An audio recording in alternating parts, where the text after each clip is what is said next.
السلام علیکم ورحمۃ اللہ وبرکاتہ۔ حامدا ومصلیا اما بعد، فاعوذ باللہ من الشیطان الرجیم۔ وقال الرسول یا رب ان قوم اتخذوا هذا القرآن مہجورا۔ رب اشرح لی صدری ویسر لی امری واحلل عقدۃ من لسانی یفقهوا قولی۔ اللہم رب زدنی علما وارزقنی فہما۔ تعریف کے لائق وہ رب ذوالجلال ہے جس نے ہم تمام کو پیدا کیا اور ہماری رہنمائی اور رشد و ہدایت کے لیے انبیاء علیہم الصلاۃ والسلام کا سلسلہ جاری کیا۔ آخر میں جناب محمد الرسول اللہ صلی اللہ علیہ وسلم کی بعثت ہوئی۔ درود و سلام نازل ہو اللہ تعالیٰ کے تمام نیک اور برگزیدہ بندوں پر، بالخصوص ہمارے آخری نبی احمد مجتبیٰ محمد مجتبیٰ رسول اکرم صلی اللہ علیہ وسلم پر۔ اللہم صلی علی محمد وعلی آل محمد کما صلیت علی ابراہیم وعلی آل ابراہیم انک حمید مجید۔ اللہم بارک علی محمد وعلی آل محمد کما بارکت علی ابراہیم وعلی آل ابراہیم انک حمید مجید۔ میرے دینی اور ملی بھائیوں، آج کے درس میں جس موضوع کی مناسبت سے کچھ دیر باتیں ہوں گی وہ میرا موضوع ہے کہ مسلمان پریشان کیوں ہیں۔ اللہ تعالیٰ سے دعا ہے کہ الہ العالمین تو مجھے کہنے کے ساتھ ساتھ عمل کرنے کی توفیق عطا فرما، اور ہم تمام سامعین کو، سننے والوں کو سننے کے ساتھ ساتھ عمل کرنے کی بھی توفیق عطا فرما۔ موضوع کی وضاحت سے قبل ہم اور آپ جو جناب شوکت صاحب کے دولت کدہ پر بیٹھے ہوئے ہیں، صرف اس مقصد کے تحت یہاں حاضر ہوئے ہیں کہ اللہ اس کے رسول صلی اللہ علیہ وسلم کا ذکر کیا جائے گا، اور اسی کو سماعت فرمانے کے لیے، سننے کے لیے ہم اور آپ حاضر ہوئے ہیں، تو اس کی کیا فضیلت ہے اور اہمیت۔ نبی کریم صلی اللہ علیہ وسلم نے بیان فرمایا کہ روئے زمین کے اوپر سب سے بہترین جگہ وہ ہے جہاں پر اللہ اس کے رسول صلی اللہ علیہ وسلم کا ذکر کیا جائے، اور ایسی مجلس کا انعقاد جہاں ہوتا ہے اللہ کے رحمت کے فرشتے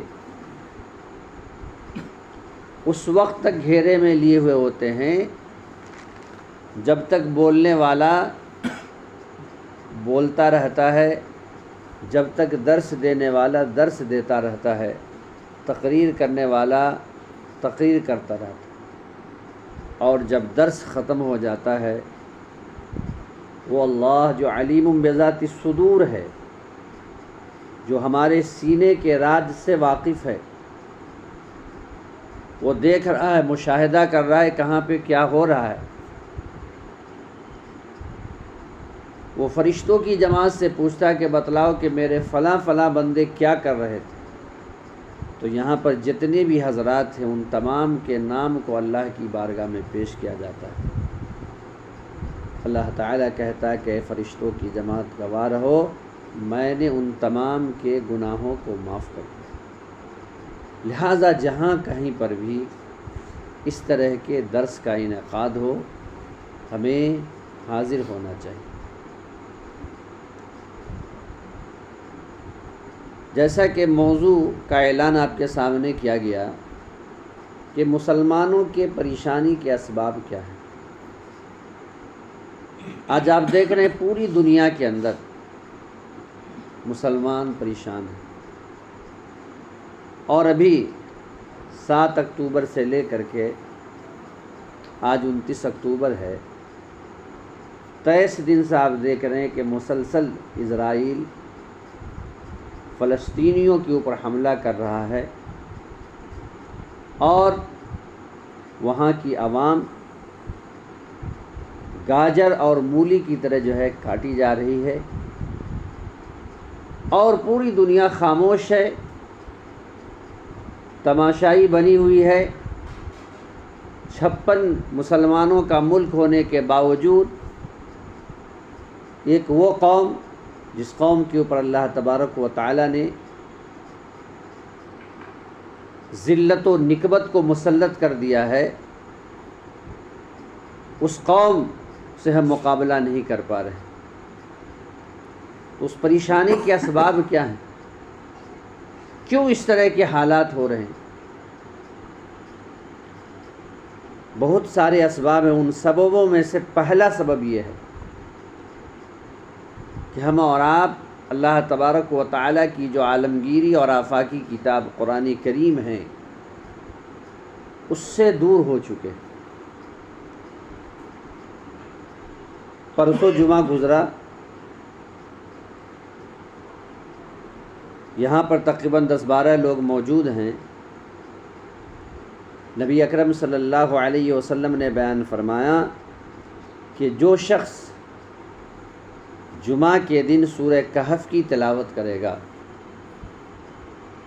اللہ تعالیٰ اسے کیا کرے گا؟ مسیح دجال کا فتنہ، جو روئے زمین کے اوپر سب سے بڑا فتنہ ہے، اس مسیح دجال کے فتنے سے اللہ تبارک و تعالیٰ محفوظ رکھے گا۔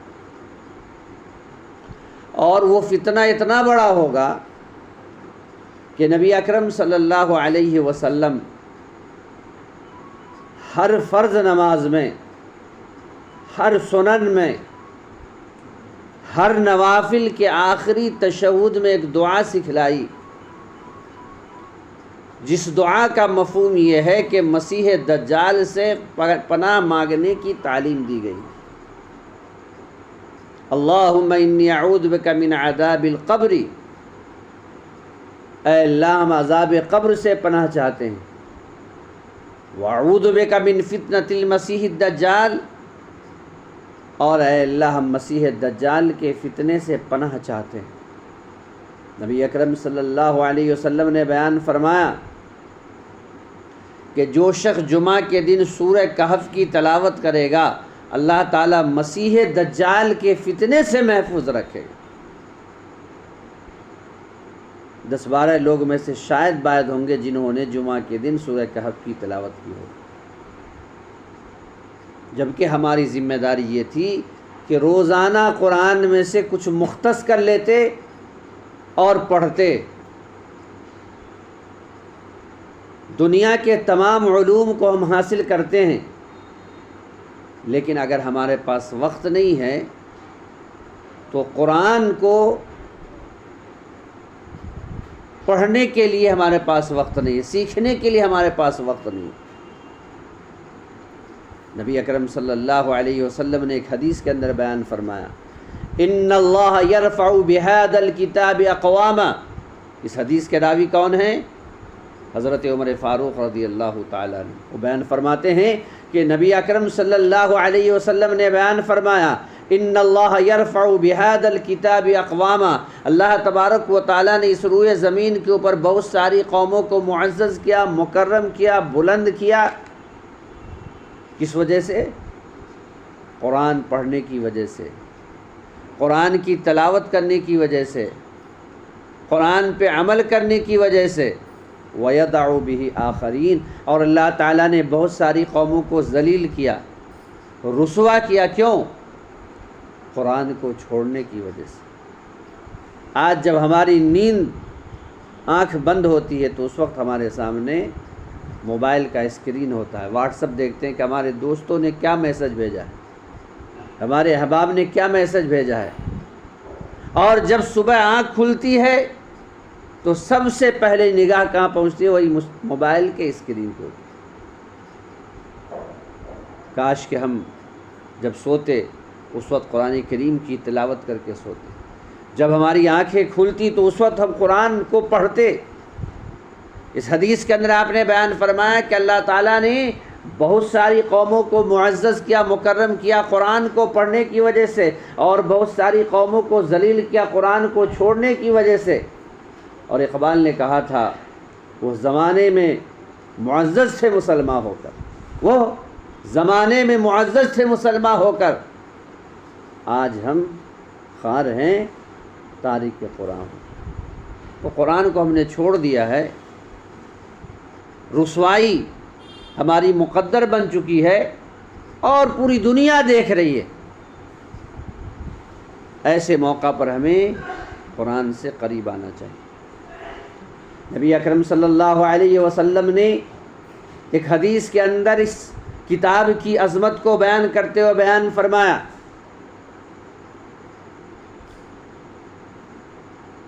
کہ اگر کوئی شخص قرآن میں سے ایک حرف کو پڑھتا ہے، ایک حرف کی تلاوت کرتا ہے، تو اللہ تعالیٰ اس کے حصے میں 10 نیکیاں لکھتا ہے۔ اور آپ نے مثال دیتے ہوئے، مثال دے کر کے سمجھایا، اور آپ نے کہا کہ میں یہ نہیں کہتا ہوں کہ الف لام میم ایک حرف ہے، بلکہ میں یہ کہتا ہوں کہ الالف حرف، الف ایک حرف ہے، واللام حرف، اور لام ایک حرف ہے، والمیم حرف، اور میم ایک حرف ہے۔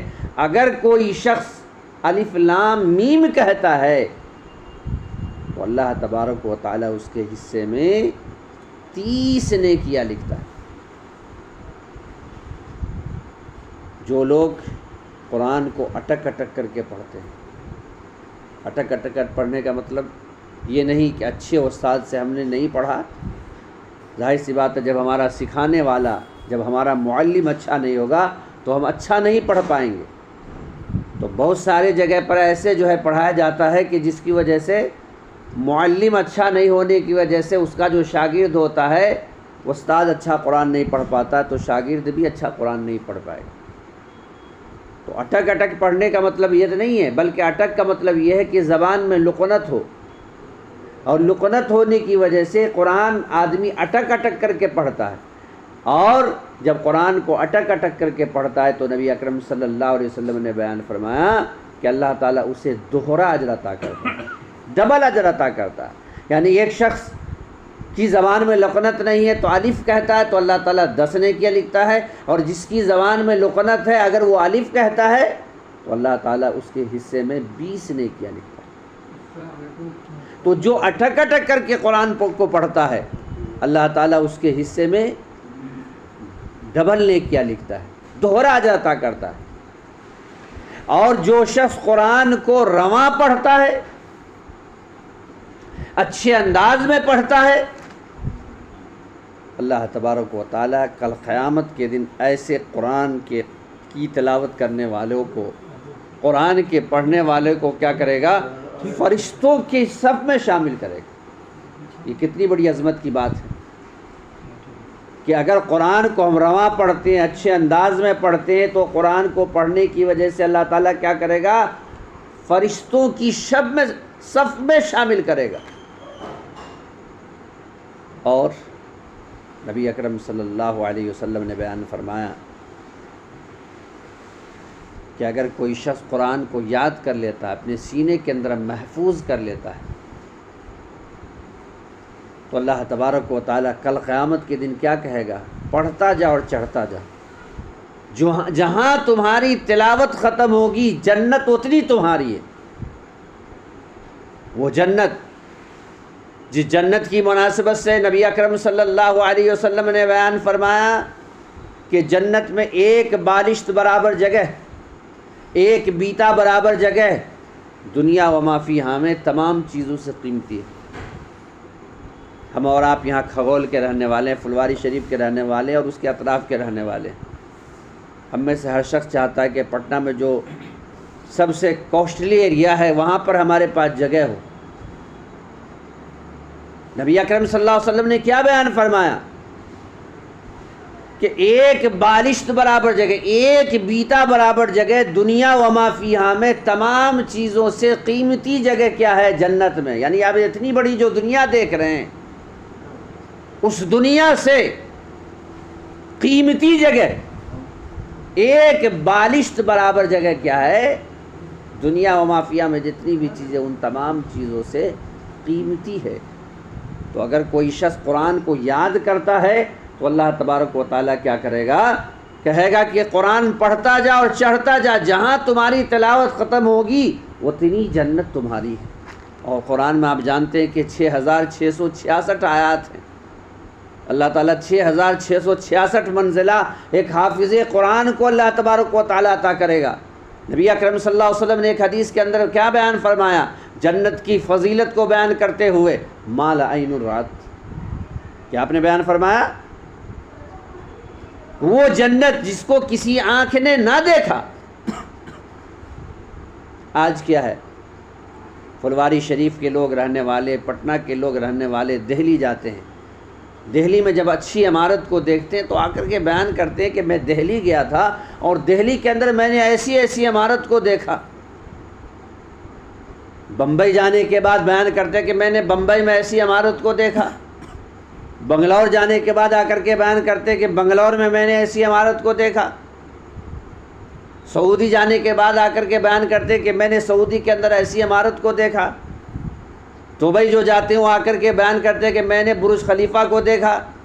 امریکہ افریقہ کا جو دورہ کر کے آتا وہاں کی خوبصورتی کو بیان کرتا۔ کیوں؟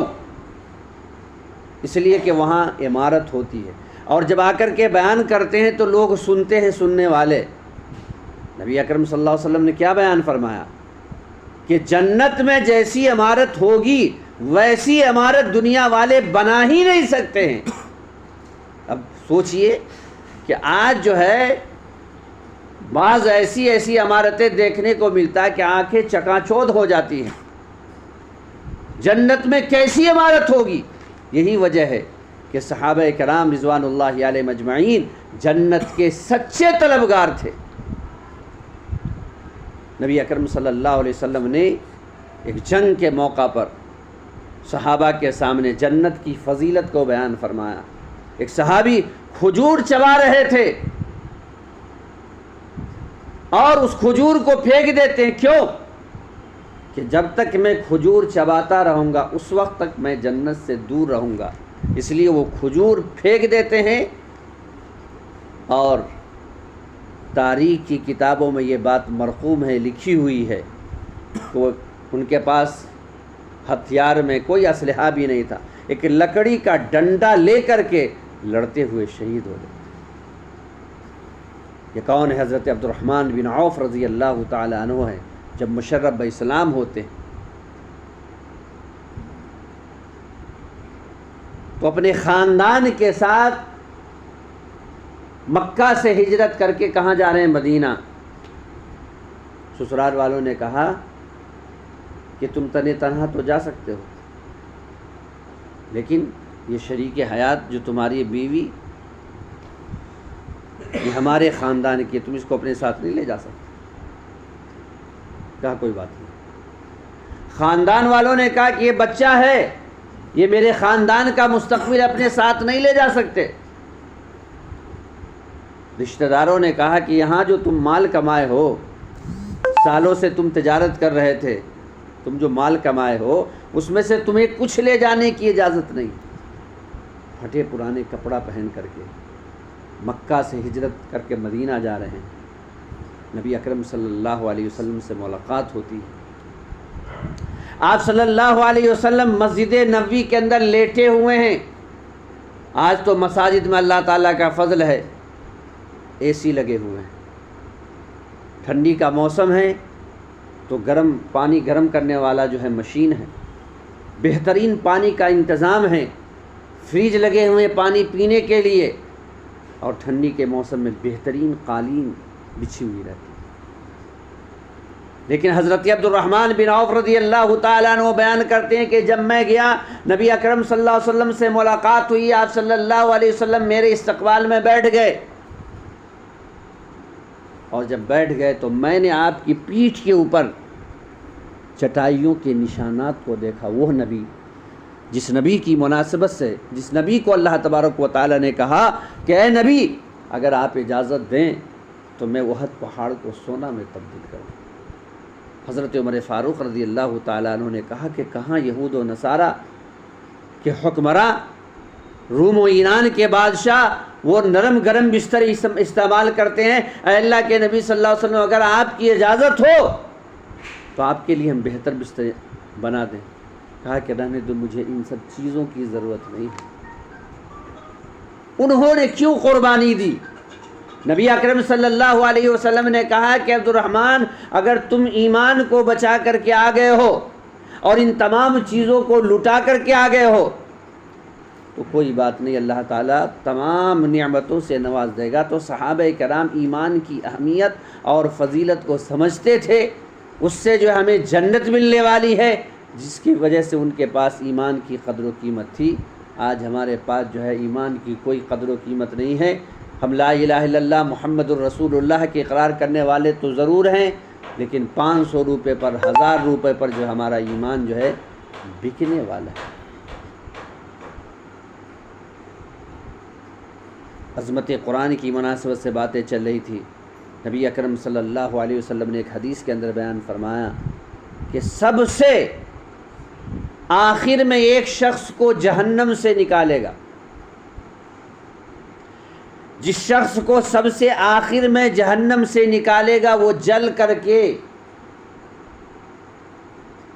بالکل کوئلہ کے مانند ہو جائے گا۔ اور کیوں نہ ہو، اس لیے کہ جہنم کی آگ دنیاوی آگ سے 69 گنا زیادہ ہے۔ آج اس دنیا کے اندر جو آگ ہے اس کی جو تپش ہے، آپ دیکھیے کہ اس میں درجہ حرارت کتنی ہوتی ہے۔ چند سال پہلے فیروز آباد کے اندر فرقہ وارانہ فساد ہوا۔ آپ جانتے ہیں کہ وہاں پر جو فیکٹریاں ہیں وہاں پر چوری بنائی جاتی ہیں، زیادہ تر اسی کی فیکٹری ہے۔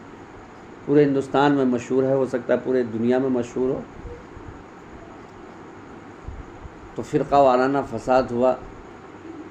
ایک مالک کے ہاں چند نوکر جو ہے محصور تھے۔ مالک نے سمجھا کہ جو ہے موقع غنیمت ہے، کیوں نہ ہم اس کو آگ کے حوالے کر دیں۔ اور مالک نے کیا کیا، مزدوروں کو آگ کے حوالے کر دیا۔ بعد میں جب پولیس نے چھاپا مارا 10 15 20 منٹ آدھا گھنٹہ کے بعد تو کسی کی لاش تک نہیں ملی۔ یعنی دنیاوی آگ میں اتنی درجہ حرارت ہے کہ چند منٹوں میں آدمی بالکل راکھ ہو گیا، تفتیشی عملے کو پتہ نہیں چلا۔ جس آگ کی تپش 69 گنا زیادہ ہوگا، اس میں جلنے کے بعد آدمی کی کیفیت کیا ہوگی؟ تو بالکل کوئلہ کے مانند ہو جائے گا۔ جو سب سے آخر میں جہنم سے نکالا جائے گا، اللہ تبارک و تعالیٰ کیا کرے گا، اسے آب حیات میں داخل کرے گا۔ اور جب آب حیات میں داخل کرے گا تو بالکل چمکنے لگے گا موتی کے مانند، اور پھر اللہ تبارک و تعالیٰ اسے جہنم سے باہر لا کر کے کھڑا کر دے گا۔ اور جہنم سے باہر لا کر کے جب کھڑا کر دے گا تو اس کے جی میں خواہش ہوگی، اپنے رب سے کہے گا، وہ رب جس نے کیا کیا، جہنم سے نجات دیا، وہ رب جس نے آب حیات کے اندر داخل کیا اور وہ جو جلا ہوا چمڑا تھا بالکل اچھا چمڑا ہو گیا، لیکن وہ جہنم کے دروازے کے اوپر ہے، جہنم کی طرف اس کا چہرہ ہے۔ اگر انسان کی زندگی میں ماضی میں کوئی بات ہوئی رہتی ہے، پریشانی کی زندگی گزرتی ہے، اور پھر اسی قسم کی چیزوں کو دیکھتا ہے سامنے، تو ان کی زندگی میں جو باتیں گزری ہوئی رہتی ہے اس کے ذہن کے اندر بار بار جو وہ باتیں یاد آتی رہتی ہیں۔ وہ بندہ کہے گا کہ اے اللہ، تو نے میرے اوپر اتنا بڑا احسان کیا کہ میں جہنم میں جل رہا تھا، کوئلہ کے مانند میں جل کر کے راکھ ہو گیا تھا، تو نے آب حیات کے اندر داخل کیا۔ میری آخری خواہش ہے کہ میرے چہرے کو جہنم سے پھیر کر کے دوسری طرف کر دو۔ کیوں؟ اس لیے کہ فی الوقت تو میں جہنم کے اندر نہیں ہوں، لیکن سامنے جو دیکھتا ہوں جہنم کو، تو ماضی میں نے جو پریشانی جھیلی ہے وہ یاد تازہ ہو جاتا ہے۔ اس لیے اے اللہ میرے اوپر رحم فرما کہ میرے چہرے کو دوسری طرف پھیر۔ اللہ تعالیٰ کہے گا کہ یہ تیری آخری خواہش ہے، اس کے بعد تو تیری کوئی اور خواہش نہیں ہوگی؟ وہ بندہ کہے گا کہ نہیں ہے اللہ، میری یہ آخری خواہش ہے، اس کے بعد میری کوئی اور آخری خواہش نہیں ہوگی۔ اللہ تبارک و تعالیٰ اس بندے کو کیا کرے گا؟ اس کے چہرے کو جہنم کی طرف سے پھیر کر کے دوسری طرف کر دے گا۔ جب دوسری طرف کر دے گا تو سامنے ایک درخت نظر آئے گا۔ اس درخت کو دیکھنے کے بعد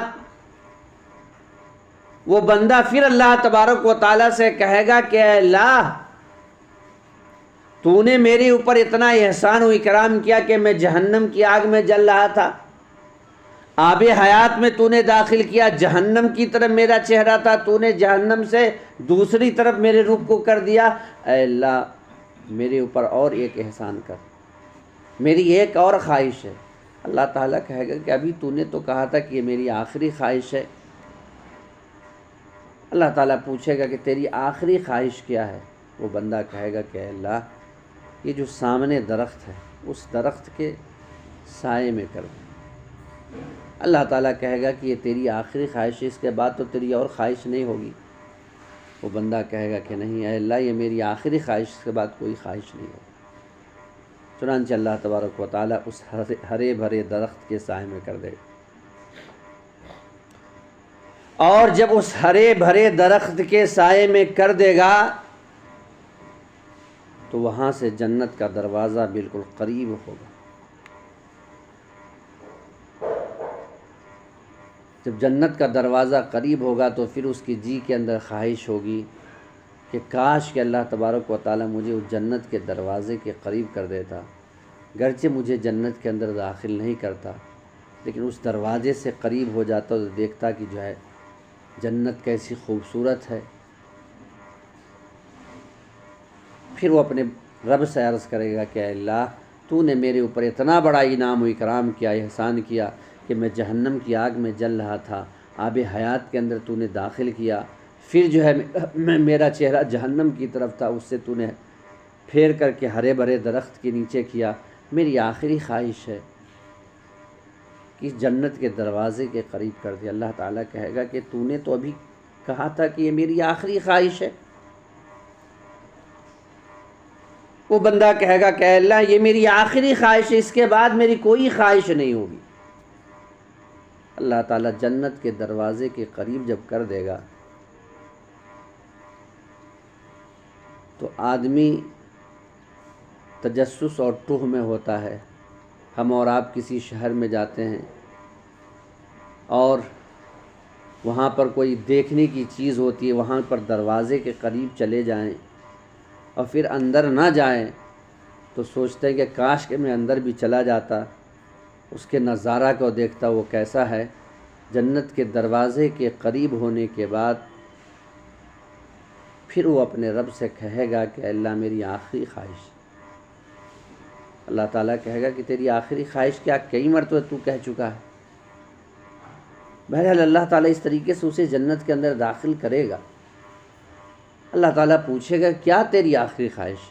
وہ بندہ کہے گا کہ اللہ میری آخری خواہش یہ ہے کہ جنت کے اندر داخل کر دے، گرچہ اس میں سے تو مجھے کچھ نہ دے۔ اللہ تعالیٰ کہے گا کہ یہ تیری آخری خواہش ہے، اس کے بعد تو کوئی اور خواہش نہیں ہوگی۔ وہ بندہ کہے کہ نہیں۔ اللہ تعالیٰ جنت کے اندر داخل کرے گا اور داخل کرنے کے بعد کہے گا کہ یہ جو جنت دیکھ رہے ہو، اللہ اکبر، قرآن کریم کا مطالعہ کیجیے۔ اللہ تعالیٰ نے قرآن کریم کے اندر کہا وَجَنَّةٍ عَرْضُهَا السَّمَاوَاتُ وَالْأَرْضُ، وہ جنت جس کی چوڑائی آسمان اور زمین سے زیادہ ہے۔ اللہ تعالیٰ کہے گا کہ یہ جو دیکھ رہے ہو یہ جنت تمہاری ہی ہے، تمہارے حصے کی یہ جنت، اور اتنا ہی نہیں بلکہ اس سے 10 گنا اور حدیث کے الفاظ ہیں. نبی اکرم صلی اللہ علیہ وسلم نے بیان فرمایا کہ جب وہ بندہ سنے گا اور اللہ تعالیٰ کہے گا اس بندے سے کہ یہ جنت تو تمہاری ہے ہی ہے، اسی پر تم تعجب کرو، اس سے 10 گنا اور. اللہ اکبر. وہ بندہ کہے گا اے اللہ کیا تو مذاق نہیں کر. اسے یقین نہیں آئے کہاں وہ شخص جہنم کے اندر جل رہا تھا اور کہاں اللہ تعالیٰ نے جنت کے اندر داخل کیا. اور جنت کو جب وہ دیکھ رہا ہے تو اسی میں جو ہے وہ دیکھ کر کے تعجب میں کہ اتنی وسیع واری جنت، اور اللہ تعالیٰ نے کہا کہ یہ تمہارے حصے کی جنت. اور بات اتنی پر ختم نہیں ہو گئی بلکہ اللہ تعالیٰ کہہ رہا ہے کہ اس سے 10 گنا اور. اس جملے کو سننے کے بعد وہ بندہ کہے گا کہ اے اللہ کیا تو مجھ سے مذاق نہیں کر رہا ہے. اس بندے کو لگے گا کہ اللہ تعالیٰ مذاق کر رہا، ہنسی کر رہا. حدیث کے الفاظ ہیں، نبی اکرم صلی اللہ علیہ وسلم نے بیان فرمایا کہ اس مذاق کے لفظ کو سننے کے بعد اللہ تعالیٰ کو ہنسی آئے گی، اللہ تعالیٰ مسکرائے گا. نبی اکرم صلی اللہ علیہ وسلم جب اس حدیث کو بیان کر رہے تھے تو یہاں پر پہنچنے کے بعد مسکرانے لگے. کس طریقے سے؟ جس طریقے سے اللہ تبارک و تعالیٰ نے وحی نازل کی تھی اور اللہ تبارک و تعالیٰ نے اپنی مسکراہٹ کو بیان کیا تھا، اسی نقالی میں نبی کریم صلی اللہ علیہ وسلم مسکرائیں گے. یہاں پر پہنچنے کے بعد آپ صلی اللہ علیہ وسلم نے اپنے ساتھیوں سے کہا کہ میں جو مسکرا رہا ہوں تم کیوں نہیں پوچھتے کہ میں کیوں مسکرا رہا ہوں؟ تو آپ کے ساتھیوں نے آپ سے پوچھا کہ آپ کیوں مسکرا رہے ہیں؟ آپ صلی اللہ علیہ وسلم نے جواب دیا کہ میں اس وجہ سے مسکرا رہا ہوں کہ وہ بندہ جب کہے گا کہ اے اللہ تو مذاق نہیں کر رہا، تو اللہ تعالیٰ مسکرائے گا، اور جس انداز سے اللہ تعالیٰ مسکرائے گا میں اسی انداز سے مسکرا رہا ہوں. اور اس حدیث کے راوی کون ہیں؟ حضرت عبداللہ ابن مسعود رضی اللہ تعالیٰ. وہ بیان کرتے ہوئے جب یہاں پر پہنچے تو وہ بھی مسکرانے لگے، اور جب مسکرانے لگے تو اپنے ساتھیوں سے حضرت عبداللہ ابن مسعود نے کہا کہ تم لوگ کیوں نہیں مجھ سے پوچھتے ہو کہ میں اچانک حدیث بیان کرتے کرتے یہاں پہ کیوں مسکرا رہا ہوں؟ تو آپ کے ساتھیوں نے کہا کہ آپ کیوں مسکرا رہے ہیں؟ انہوں نے کہا کہ میں نے یہاں پر نبی اکرم صلی اللہ علیہ وسلم کو اسی طریقے سے مسکراتے ہوئے پایا ہے جس وجہ سے میں مسکرا رہا ہوں. وہ ادنا جنتی بیان کرتے ہیں کہ جنت کے اندر سب سے بہترین عمارت کو جب وہ دیکھے گا تو اللہ تعالیٰ سے پوچھے گا کہ اے اللہ یہ تو جنت ایسی بہت خوبصورت، لیکن اس میں جو بہترین عمارتیں نظر آ رہی ہے کن لوگوں کی عمارت؟ اللہ تعالیٰ جواب دے گا یہ قاری قرآن کی عمارت ہے، یہ جو قرآن کریم کی تلاوت کرتے تھے قرآن پڑھنے والوں کی عمارت ہے. آج ورلڈ کپ چل رہا ہے، ہمارے نوجوان 6 گھنٹے 10 گھنٹے میچ کو دیکھتے ہیں، لیکن اس نوجوان کو قرآن پڑھنے کی توفیق نہیں ہوتی ہے. آپ نے دیکھا فضیلت والی روایت کہ جنت میں جو سب سے خوبصورت عمارت ملے گی وہ کن لوگوں کو؟ قرآن پڑھنے والوں کو. آج کیا ہے، ہم اپنے بچوں کو اسکول بھیجتے ہیں اور ہمارے بچے جب کیمسٹری، فزکس اس طرح کے دیگر سبجیکٹس پڑھتے ہیں تو اس کے لیے جو ٹیچر ہم رکھتے ہیں 2000 3000 4000 5000 جو مانگ لے ہم دینے کے لیے تیار ہیں. لیکن اگر مسجد کا امام صاحب، عالم صاحب، قرآن پڑھانے والا اگر کہہ دے کہ 500 روپیہ میں لوں گا، فوراً جو ہے فتویٰ دینے لگتے ہیں کہ یہ مولانا صاحب تو قرآن کو بیچ رہے ہیں، جس کی وجہ سے ہماری زندگی بنے گی. جیسا کہ نبی اکرم صلی اللہ علیہ وسلم نے بیان فرمایا ان اللہ یرفع بہذا الکتاب اقواما، اللہ تعالیٰ نے بہت ساری قوموں کو بلند کیا، معزز کیا، مکرم کیا قرآن پہ عامل ہونے کی وجہ سے، قرآن پڑھنے کی وجہ سے، قرآن کی تلاوت کرنے کی وجہ سے، جس سے ہماری دنیاوی زندگی بھی بنے گی، اخروی زندگی بھی بنے گی۔ اگر کوئی ٹیچر، کوئی پڑھانے والا، کوئی معلم، سکھانے والا اگر کہے کہ میں 500 روپیہ لوں گا تو فوراً اعتراض کرنے لگ گئے، لیکن جس کے پڑھنے سے ایک نیکی بھی نہیں ملتی ہے، ہم جو ہے پڑھانے والے کو منہ مانگی رقم دیتے ہیں۔ تو آج جو پوری دنیا میں آپ دیکھ رہے ہیں کہ مسلمان ذلیل ہو رہے ہیں، خوار ہو رہے ہیں، اس کے پریشانی کے سببوں میں سے سب سے پہلا سبب کیا ہے؟ قرآن سے دوری۔ دوسرا سبب کیا ہے؟ کہ ہم معصیت میں، گناہ کے اندر ڈوبے ہوئے ہیں۔ کسی بھی معاشرے کا آپ جائزہ لیجئے، ہر قسم کی خرابیاں ہمارے معاشرے کے اندر موجود ہیں، اور جب تک ہم گناہ کے اندر ڈوبے رہیں گے اللہ کی رحمت کا نزول نہیں ہوگا۔ حضرت نوح علیہ السلام نے اپنی قوم کو نصیحت کی، اور نصیحت کرتے ہوئے کیا کہا؟ فَقُلْتُ اسْتَغْفِرُوا رَبَّكُمْ، تم کیا کرو؟ رب کے سامنے استغفار کرو، اِنَّهُ كَانَ غَفَّارًا، وہ معاف کرنے والا ہے، تمہارے گناہوں کو معاف کر دے گا۔ اور جب گناہوں کو معاف کر دے گا، يُرْسِلِ السَّمَاءَ عَلَيْكُمْ مِدْرَارًا، آسمان سے بارش کو نازل کرے گا۔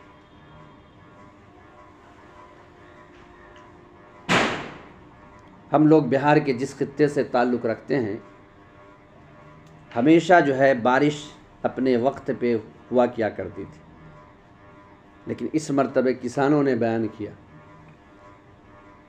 کہ جب پانی کی ضرورت تھی اس وقت بارش نہیں ہوئی، اور جب پانی کی ضرورت ختم ہوگی اس وقت بارش ہو رہی ہے، یعنی جو ہے فصل نہیں ہوا۔ یہ سب کیا ہے؟ ہمارے گناہوں کی وجہ سے اللہ تعالیٰ نے آسمان سے بارش کو روک لیا ہے۔ اگر بارش نازل بھی کرتا ہے تو کب؟ جب ہمیں ضرورت نہ ہو۔ تو اللہ تعالیٰ نے کیا کہا؟ یرسل السماء علیکم مدرارا، آسمان سے بارش کو نازل کرے گا، وَيُمْدِدْكُمْ بِأَمْوَالٍ وَبَنِينَ، اور اللہ تبارک و تعالیٰ مال و اولاد کے ذریعے اللہ تعالیٰ تمہاری مدد کرے گا۔ جس طریقے سے آج بارش کا نزول نہیں ہو رہا ہے اور نہیں ہو رہا تھا، بہت ساری جگہوں پر استسقاء کی نماز پڑھی گئی۔ حضرت موسیٰ علیہ السلام کے زمانے میں بھی ایسا ہوا کہ بارش نہیں ہو رہی تھی، اور بارش نہیں ہونے کی وجہ سے اللہ کی بہت ساری مخلوق جو ہے ہلاک و برباد ہو رہی تھی، اور انسان بھی اس سے متاثر تھے۔ تو گئے ایک میدان کے اندر، اور اللہ تبارک و تعالی سے دعا کی کہ اے اللہ ہم بارش کے محتاج ہیں، اے اللہ تو بارش کو نازل فرما۔ اللہ تبارک و تعالی نے کہا کہ اے موسیٰ ہم بارش کو تو نازل کریں گے، لیکن تمہاری سب میں ایک شخص ہے جو 40 سال سے مسلسل گناہ کر رہا ہے، اور اس گناہ سے وہ توبہ نہیں کر رہا ہے۔ جب تک وہ تمہارے سب میں رہے گا تب تک میں بارش نازل نہیں کرنے والا۔ دیکھیں، ایک گنہگار شخص ہے، آج تو پورا معاشرہ گناہ کے اندر لت پت، بلکہ گناہ کو گناہ سمجھتے ہی نہیں۔ ایک شخص کی وجہ سے اللہ تبارک و تعالی نے کہا کہ جب تک وہ شخص یہاں پر رہے گا تب تک بارش نازل نہیں ہوگی۔ اللہ تعالی نے وحی کی، اس وحی کی روشنی میں حضرت موسیٰ نے قوم میں اعلان کیا کہ دیکھو ہم لوگ بارش کے طلبگار ہیں، اور بارش کی وجہ سے ہم لوگ متاثر ہیں، بارش پانی کے لیے ہم لوگ ترس رہے ہیں، اور اسی وجہ سے یہاں آنا ہوا ہے۔ میں نے جب اللہ تعالیٰ سے دعا کی تو اللہ تعالیٰ نے یہ کہا کہ تمہارے درمیان ایک گنہگار شخص ہے جو 40 سال سے گناہ کر رہا ہے، جب تک وہ اس مجلس میں رہے گا تب تک ہم بارش کو نازل نہیں کریں۔ تو آپ نے اعلان کیا کہ وہ چلا مجلس سے اٹھ جائے۔ میں جانتا ہوں اللہ تعالیٰ نے نام تو نہیں لیا، تو جو ہے ظاہر سی بات ہے جو گنہگار ہے وہ تو سمجھ ہی رہا ہے کہ میں گنہگار ہوں، میں نے کیا کیا جرم کیا ہے۔ 24 گھنٹہ اس کی زندگی کا اس کے سامنے ہے۔ حضرت موسیٰ نے جب اعلان کیا تو سننے والوں میں جو شخص تھے جو اپنے آپ کو گنہگار تصور کر رہا تھا، اس نے اپنے رب سے دعا کی وہیں بیٹھے بیٹھے کہ اے اللہ 40 سال سے تو میرے عیب کو چھپا کر کے رکھا تھا، اگر میں یہاں سے اٹھ کر کے جاتا ہوں تو پوری قوم سمجھ لے گی کہ گنہگار میں ہوں۔ اے اللہ میں اپنے ماضی کے گناہ کے اوپر شرمندہ ہوں، اے اللہ تو معاف فرما دے، اے اللہ ہم سے جو کچھ بھی کوتاہیاں ہوئی ہیں اے اللہ تو اس کو درگزر فرما دے۔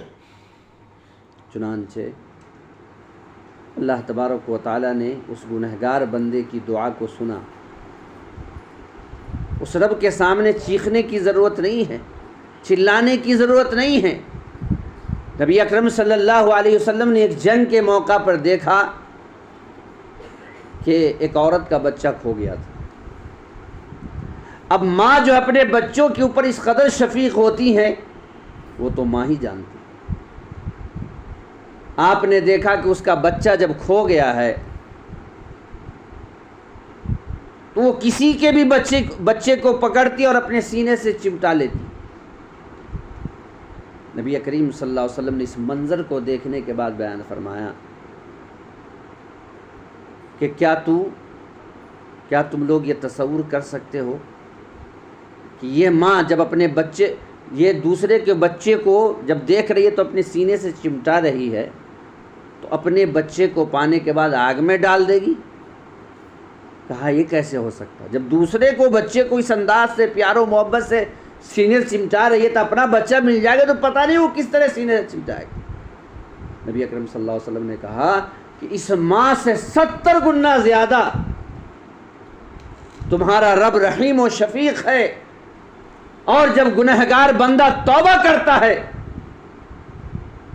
تو جو ہے وہ لپک کر کے اپنے اس گنہگار بندے کو اپنے آغوش میں لیتا ہے۔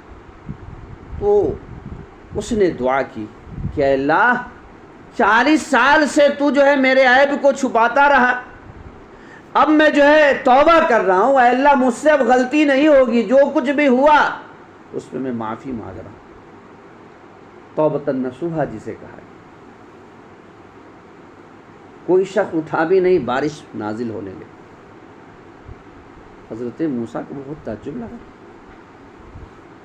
حضرت موسیٰ نے کہا کہ اے اللہ مجھے اس بات پہ تعجب نہیں کہ بارش کیوں نازل ہو رہی ہے، مجھے اس بات پہ تعجب ہے کہ ابھی تو نے تو وہی نازل کی کہ تمہارے درمیان ایک گنہگار شخص ہے، جب تک وہ مجلس میں بیٹھا رہے گا تب تک میں بارش کو نازل نہیں کروں گا۔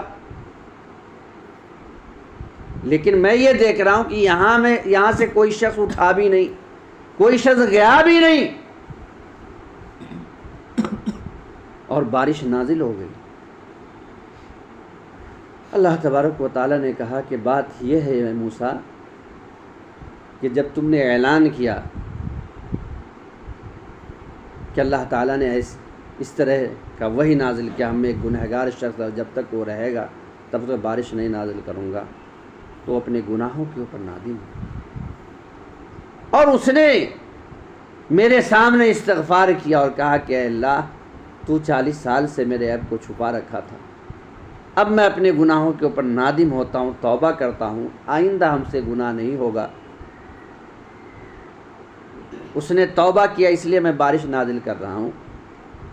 اب بتلاؤ کہ جس کے گناہ کو 40 سال سے میں چھپا کر کے رکھا تھا، جب تک وہ گناہ کر رہا تھا تب تک میں چھپائے ہوا تھا، اب وہ جب توبہ کر لیا تو میں اس کا نام کیسے بتلا دوں؟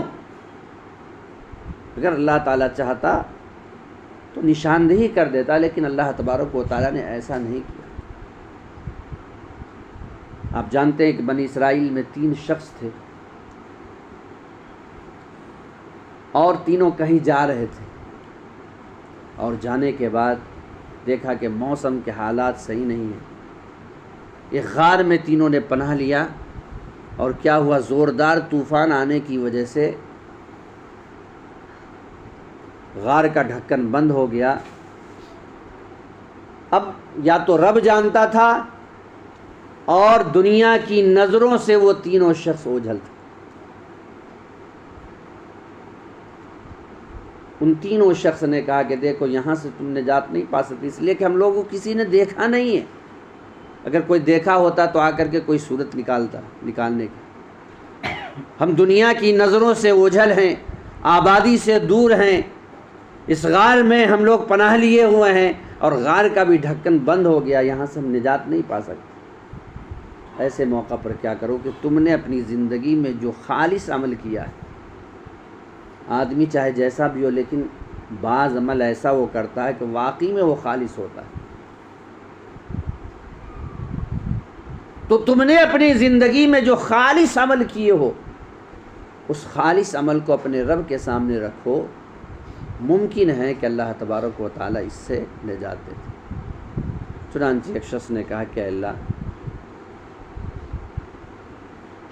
میں بکریاں چراتا تھا، میرے والدین تھے، ایک دن جو ہے بکری چرانے کے لیے دور نکل گیا۔ روزانہ کا معمول یہ تھا کہ جب میں گھر آتا تو پہلے جو ہے دودھ دوہ کر کے اپنے والدین کو پلاتا اور پھر اپنے بچوں کو۔ ایک دن آنے میں تاخیر ہو گئی، جب تک میں دودھ لے گیا میرے والدین سو چکے تھے۔ دودھ لے کر کے میں ان کے سرہانے پوری رات کھڑا رہا۔ صبح جب آنکھ کھلی تب میں نے اپنے والدین کو پہلے پلایا دودھ، اس کے بعد اپنے بچوں کو پلایا۔ اے اللہ اگر میں نے تیری رضا اور خوشنودی کے لیے عمل کیا ہے تو اس سے تو مجھے نجات دے۔ غار کا ڈھکن ہٹا لیکن پورا نہیں ہٹا۔ دوسرے شخص نے کہا کہ اللہ میں نے کسی عورت سے چند درہم و دینار پہ بات کیا تھا برائی پر آمادہ کرنے کے لیے، لیکن جب وہ تنہائی کے اندر آئی تو انہوں نے کہا اتق اللہ، اللہ سے ڈرو، اور میں نے اللہ تجھ سے ڈرتے ہوئے میں نے اس عورت کو چھوڑ دیا۔ اے اللہ اگر تیری رضا اور خوشنودی کے لیے میں نے اس گناہ سے بچا رہا تو اللہ تو مجھے یہاں سے نجات دے۔ غار کا ہٹا لیکن ابھی پورا نہیں۔ اور تیسرا شخص وہ تھا کہ ایک شخص کام کرنے کے لیے آیا، شام کو جب مزدوری کام کرانے والے شخص نے مزدوری دی تو مزدور نے کہا کہ مجھے اتنی ہی نہیں چاہیے اور چاہیے۔ تو کام کرانے والے شخص نے کہا کہ بھائی تمہاری جو مزدوری میں دے رہا ہوں، اب جو ہے 500 جگہ کہو گے 1000 روپیہ دے دے، 1000 روپے 2000 دے دے، ایسا تھوڑی نہ ہوتا۔ جو تمہاری مزدوری بڑھ رہی ہے لوگوں سے پوچھ لو کہ کیا یہاں کی مزدوری ہے، اگر اس میں کم ہو تو ایسی صورت میں زیادہ کر دے، لیکن جو مزدوری میں دے رہا ہوں۔ چنانچہ وہ شخص جو ہے وہ کام کرنے والا شخص مزدور جو ہے وہ اپنی مزدوری کو چھوڑ کر کے چلا گیا، اور جب چھوڑ کر کے چلا گیا تو اس شخص نے کیا کیا، اس مزدوری کے ذریعے چند بکریوں کو یا چند مرغیوں کو خریدا، اس سے پھر بکری اور پھر جو ہے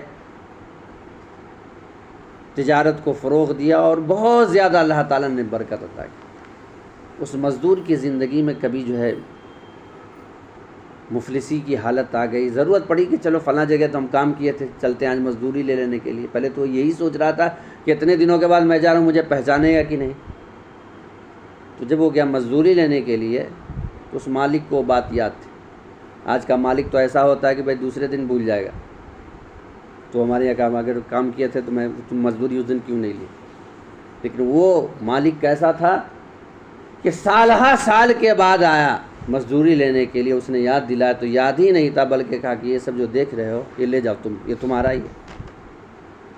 وہ سمجھا کہ بھائی مذاق کر رہا ہے، کہا کہ مذاق نہیں کر رہا ہوں، تم جب لینے کے لیے تیار نہیں ہوئے تو میں نے کیا کیا، اسی مزدوری سے بڑھانا شروع کیا، اور یہ جو دیکھ رہے اونٹ کی وادی، یہ جو دیکھ رہے بھینس کی وادی، اور یہ جو دیکھ رہے ہو گائے کی وادی، یہ اسی مزدوری سے میں نے اتنا جو ہے بڑھایا ہے، اور دے دیا اس مالک نے۔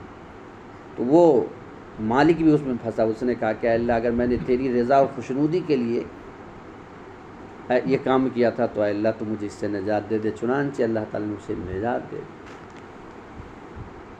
تو ہمیں چاہیے کہ اپنے گناہوں کے اوپر نادم ہو۔ فلسطینی مسلمانوں کے لیے اگر ہم کچھ نہیں کر سکتے، فلسطین کے مسلمانوں کے لیے، تو تو نبی اکرم صلی اللہ علیہ وسلم نے کیا بیان فرمایا؟ الدعاء سلاح المومن، دعا کیا ہے؟ مومن کا ہتھیار ہے۔ 23 دنوں سے جو آپ دیکھ رہے ہیں حالات، وہاں کے جو حالات آ رہے ہیں، یعنی پانی ختم ہو چکا ہے، کھانے پینے کے غلے جو ہے نہیں مل رہے ہیں، کئی افراد کے لیے صرف 1-2 روٹیاں جو ہے دی جا رہی ہیں، اور وہ بھی باسی روٹی۔ ایسے موقع پر ہم ان کے لیے اگر کچھ نہیں کر سکتے ہیں تو ہم ان کے حق میں دعا کریں۔ اور ایسے موقع پر نبی اکرم صلی اللہ علیہ وسلم سے ثابت ہے کہ فرض نمازوں میں، جن جہری نمازوں کے اندر یعنی جس میں تلاوت زور سے کی جاتی ہے، اس میں رکوع کے بعد قنوت نازلہ پڑھیں۔ جیسا کہ آپ جانتے ہیں کہ نبی کریم صلی اللہ علیہ وسلم کے پاس ایک وفد آیا اور کہا کہ ہم قرآن پڑھنا چاہتے ہیں۔ نبی کریم صلی اللہ علیہ وسلم نے 70 قاری کو بھیجا جو بہترین قرآن کی تلاوت کرنے والے تھے، لیکن ان لوگوں نے دغا بازی کی، وہ 70 کے 70 کو دغا بازی کر کے شہید کر دیے۔ نبی کریم صلی اللہ علیہ وسلم کو بہت زیادہ تکلیف ہوئی، آپ نے اس قوم کے اوپر مہینوں جو ہے قنوت نازلہ کے ذریعے لعنت بھیجتے رہے۔ تو ایسے موقع پر اگر ہم کچھ نہیں کر سکتے تو ہم ان کے حق میں دعا کریں۔ تو ایسے موقع پر ہمیں اپنے رب سے قریب آنا چاہیے، اپنے گناہوں پر نادم ہونا چاہیے، اور جو ہے رب کے سامنے استغفار کرنا چاہیے۔ تو آج کیا ہے، قرآن سے ہماری دوری ہے، اور دوسرا کہ ہم گناہ کے اندر لت پت ہیں، اور اس کے بعد ہم رب سے قریب نہیں ہو رہے ہیں۔ اور بھی اسباب انشاءاللہ آئندہ دروس کے اندر باتیں ہوں گی، وقت ہو رہا ہے، بس اتنی پر اپنی باتوں کو ختم کرتے ہوئے اللہ تعالیٰ سے دعا کرتے ہیں کہ اللہ العالمین تو ہمیں قرآن کریم کی آیات کی روشنی میں اور جناب محمد الرسول اللہ صلی اللہ علیہ وسلم کے فرامین کی روشنی میں اپنی زندگی گزارنے کی توفیق عطا فرما، اسی دعوت کو عام کرنے کی توفیق عطا فرما۔ جب تک ہمیں زندہ رکھ، اسلام پر قائم و دائم رکھ، جب ہمارا خاتمہ ہو تو آخری کلمہ لا الہ الا اللہ محمد الرسول اللہ ہو۔ نکیرین کے تینوں سوال کے صحیح جواب دینے کی توفیق عطا فرما۔ اے اللہ ہم میں جو حاضر ہے تو ان کی مغفرت فرما، جو غیر حاضر ہے تو ان کی مغفرت فرما۔ اے اللہ جو بیمار ہے تو انہیں شفاء کامل عطا فرما۔ اے اللہ بندے جو تیرے پیارے ہو چکے ہیں اللہ تو ان کی مغفرت فرما دے۔ اے اللہ ان کے درجات کو بلند فرما دے۔ اے اللہ ان کے گزر جانے کے بعد ہمیں بھی قبر کی تاریکی کو یاد رکھنے کے ساتھ ساتھ اس کی تیاری کرنے کی توفیق عطا فرما۔ الہ العالمین آج عالم اسلام کے حالات ناگفتہ ہیں، بالخصوص فلسطین کے جو حالات ہیں، اے اللہ اپنے دشمنوں کو اور تیرے دشمنوں کو تیرے مد مقابل کرتے ہیں۔ اللہم انا نجعلک فی نحورہم ونعوذ بک من شرورہم، تقبل یا رب العالمین، وآخر دعوانا الحمدللہ۔